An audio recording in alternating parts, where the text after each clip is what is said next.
കാര്യങ്ങളൊക്കെ ഒരുമാതിരിയൊക്കെ വ്യക്തമാക്കി. എന്നാലും ഞാൻ അധികം നീട്ടിക്കൊണ്ട് പോകുന്നില്ല, അതിന് കുറച്ച് കാര്യങ്ങൾ മാത്രം പറയാം. നമുക്ക് ഇപ്പം ലോറി വ്യവസായത്തെ നമുക്ക് മൊത്തത്തിൽ മുന്നോട്ട് കൊണ്ടുപോകാൻ ഭയങ്കര ബുദ്ധിമുട്ടിലാണ് ഇപ്പം നമ്മളെല്ലാവരും ഉള്ളത്. ഇപ്പം വയനാട്ടിലാണെങ്കിൽ മാനന്തവാടി താലൂക്കിൽ ലോറി വാടക വർദ്ധിപ്പിക്കും. ആ വർദ്ധിപ്പിച്ച വാടക പ്രാബല്യത്തിലാക്കാതെ പുറമേ നിന്ന് വരുന്ന വണ്ടികൾ ഒത്തിരി വാടക കുറച്ച് ഓവർലോഡ് കയറ്റി പോവുകയും ആ ഓവർലോഡ് പിടിക്കാൻ വേണ്ടി ഞങ്ങൾ ദിവസവും രാത്രി മെനക്കെടുകയും സർക്കാരിന്റെ ഭാഗത്ത്, അതായത് ആർടിഒമാരോ പോലീസുകാരോ നമുക്ക് എല്ലായിടത്തും പരാതി കൊടുത്തിട്ട് പോലും നമ്മളെ കൂടുതൽ സഹകരിക്കുന്നില്ല.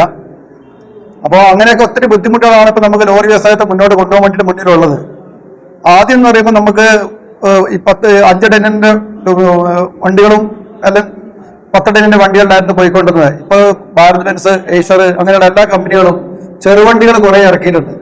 അതിന്റെ അടിസ്ഥാനത്തിലാണ് ഇപ്പൊ നമുക്ക് 6 വീലർ ലോറികൾക്കെല്ലാം ഒത്തിരി ഓട്ടം കുറയും വാടക കുറയുകയും ചെയ്യുന്നത്. ഈ 6 ടണ്ണ് 7 ടണ്ണ് പാസിങ്ങുള്ള വണ്ടികൾ 10 ടണ്ണും 12 ടണ്ണും വെച്ചിട്ട് ഇങ്ങനെ ഓവർലോഡ് കയറ്റി പോയിക്കൊണ്ടിരിക്കുമ്പോൾ വാടക വളരെ പൊട്ടിച്ചാണ് ഓടുന്നത്. അപ്പോൾ ഇതുകൊണ്ടൊന്നും അതുകൊണ്ട് നമുക്കിപ്പോൾ ലോറി പ്രസ്ഥാനം മുന്നോട്ട് കൊണ്ടുപോകാൻ വേണ്ടിയിട്ട് വളരെ വളരെ ബുദ്ധിമുട്ടാണ്. പിന്നെ ഇപ്പം 6 വീലർ വണ്ടിയിൽ കയറ്റുന്ന ലോഡ് 6 ടണ്ണിന്റെ ചെറിയ വണ്ടികളും ടോർസിൽ കയറ്റുന്ന ലോഡ് 6 വീലും അങ്ങനെയാണ് ഇപ്പൊ കയറ്റി പോകുന്നത്. അപ്പോൾ ഇതൊക്കെ നമ്മൾ നിർത്തിക്കൊണ്ട് എല്ലാ ജില്ലകളിൽ നിന്നും ഒരു കോർഡിനേഷൻ കമ്മിറ്റി രൂപീകരിച്ച് ഓവർലോഡ് കയറ്റി പോകുന്നത് നിർത്തിക്കുകയും അതുപോലെ ഓരോരോ ജില്ലകളിലുള്ള വാടക, അതായത് ആ വാടക നിശ്ചയിച്ചിട്ടുള്ള ആ വാടക മേടിക്കാനുള്ള സംവിധാനം എല്ലാവരും കൂടെ ചെയ്താൽ മാത്രമേ നമുക്ക് ലോറി പ്രസ്ഥാനത്തെ നമുക്ക് മുന്നോട്ട് കൊണ്ടുപോകാൻ വേണ്ടി കഴിയുള്ളൂ. അതുപോലെ ഇപ്പം ഇങ്ങനെ ഓരോ വർഷങ്ങളിലും ഡീസൽ വില കൂടുമ്പോഴും എല്ലാ ജില്ലകളിലും ഓരോ കമ്മിറ്റി കൂടും, അതിൽ കുറെ നിബന്ധനകൾ വെക്കും. ഇതൊന്നും ഇന്നൊരു പ്രാബല്യത്തിലായി ഞാൻ കണ്ടിട്ടില്ല.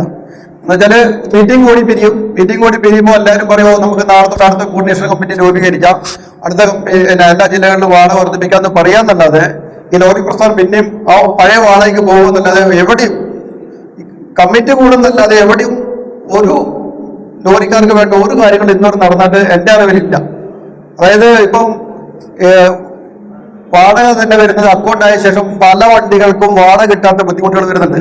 അതുപോലെ ലോഡ് ഇറക്കി കിട്ടാത്ത ബുദ്ധിമുട്ടുകൾ വരുന്നുണ്ട്. ഒരു ചാക്ക് നനഞ്ഞു പോയാൽ പോലും വാടക കിട്ടാത്ത ബുദ്ധിമുട്ടുകൾ വരുന്നുണ്ട്. ഇപ്പൊ ലോറിക്കാരെ എവിടെ പോയാലും ലോഡ് ഇറക്കി കൊടുക്കാത്ത ബുദ്ധിമുട്ടുകൾ വരുന്നുണ്ട്. ഇതിനൊന്നും അന്നേരം മാത്രമാണ് സംഘടന എല്ലാവർക്കും വേണ്ടു, അല്ലാതെ വരുന്നവരൊക്കെ ഡയറക്റ്റ് ലോഡ് കയറ്റിയാൽ പോകുക. ഇതിനൊക്കെ ഒരു മാറ്റം വരുത്തിക്കൊണ്ട് നല്ലൊരു കോർഡിനേഷൻ കമ്മിറ്റിയും എല്ലാ ജില്ലകളിലും രൂപീകരിച്ച് നല്ല രീതിക്ക് മുന്നോട്ട് പോകണമെന്നാണ് എനിക്ക് പറയുന്നത്.